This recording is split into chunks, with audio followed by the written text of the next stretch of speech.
अस्सलाम वालेकुम बच्चों, कैसे आप लोग? ठीक हो बच्चों? मैं उम्मीद करता हूँ लोग जहाँ भी होंगे खुश होंगे और एंजॉय कर रहे होंगे। बच्चों आज की वीडियो हमारी बहुत ज़्यादा इंपॉर्टेंट है।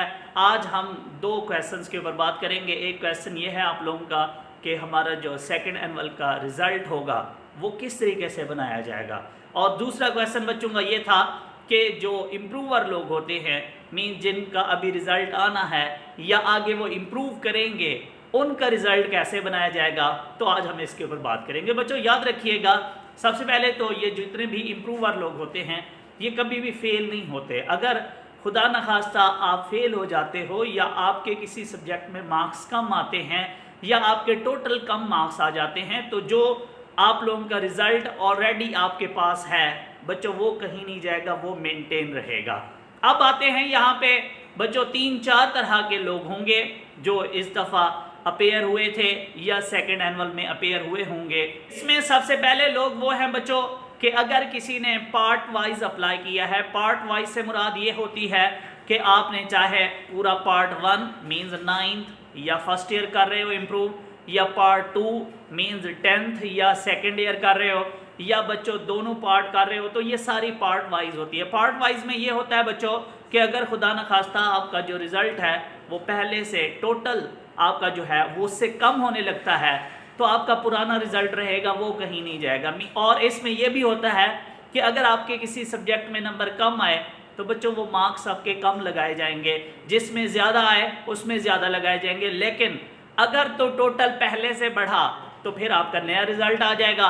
अदरवाइज जो आप लोगों के पास जो रिज़ल्ट है वो वही आएगा और आपके रिज़ल्ट पे लिखा आएगा रिज़ल्ट नॉट इम्प्रूव। लेकिन अगर आप में से कोई बच्चा ऐसा है जो इम्प्रूव कर रहा है कि कोई सब्जेक्ट चूज़ करके इम्प्रूव कर रहा है, मीन्स कोई एक सब्जेक्ट इम्प्रूव कर रहा है जी, केमिस्ट्री का कर रहा है, तो बच्चों उसमें ये होता है कि अगर आपके किसी सब्जेक्ट में मीन्स अगर सपोज करें आप 3 सब्जेक्ट इम्प्रूव कर रहे हो, तो उसमें अगर आपके किसी सब्जेक्ट में नंबर कम आते हैं तो उसमें आपके मार्क्स जो है वो पुराने वाले लगा दिए जाते हैं। इवन के आप अगर किसी सब्जेक्ट में एब्सेंट हो जाओगे तो उसमें भी आपके पुराने नंबर लगाए जाएंगे। मीन्स अगर आपने सब्जेक्ट वाइज अप्लाई किया था, आप सब्जेक्ट वाइज इम्प्रूव कर रहे हो, तो बच्चों उसमें यही होगा कि अगर आपके किसी सब्जेक्ट में मार्क्स कम आए तो पुराने लगाए जाएंगे, जिसमें बढ़े उसमें बढ़ा के लगाए जाएंगे और इस तरीके से आपका रिजल्ट तैयार किया जाएगा। बट यहाँ याद रखिएगा बच्चों, अगर आप में से कोई बच्चा ऐसा है जो सिर्फ एक सब्जेक्ट इंप्रूव कर रहा है, लाइक केमिस्ट्री इंप्रूव कर रहा है, वो मुझे कह रहा था बच्चा एक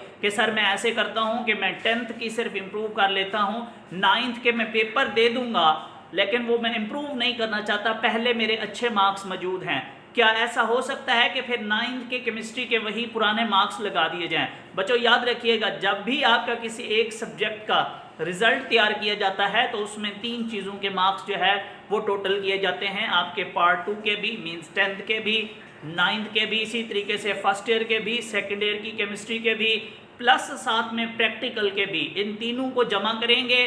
अगर तो रिजल्ट बच्चों पहले वाले केमिस्ट्री के जो सपोज करें अगर आपके 150 में से पहले 145 लगे हुए हैं, अब इन तीनों चीज़ों को जमा करने के बाद 145 से कम होते हैं तो बच्चों वो 145 लगा दिए जाएंगे। लेकिन अगर 146 आते हैं तो बच्चों फिर 146 लगा के आप लोगों का एक नया रिजल्ट आ जाएगा और इस तरीके से आपका रिजल्ट तैयार किया जाएगा। सेम इसी तरीके से अगर किसी बच्चे को सेपलियाँ हैं, अगर वो 33% मार्क्स अपने नहीं ले पाता इम्प्रूवमेंट के अंदर भी, इसी तरीके से सेकंड एनुअल एग्ज़ाम में भी, तो बच्चों उसको अगेन वही सेपलियाँ आ जाएंगी, वो वही उसी के ऊपर फेल होगा और नेक्स्ट जो 2023 का फर्स्ट एनुअल एग्ज़ाम होगा वो उसके अंदर अपेयर होके अगेन भी अपने मार्क्स इंप्रूव भी कर सकता है, अपनी सेपलियाँ भी क्लियर कर सकता है। तो मैं उम्मीद करता हूँ बच्चों आप लोगों को मेरी बात समझ आ गई होगी। दुआ में याद रखिएगा। Thank you so much. अल्लाह हाफिज़।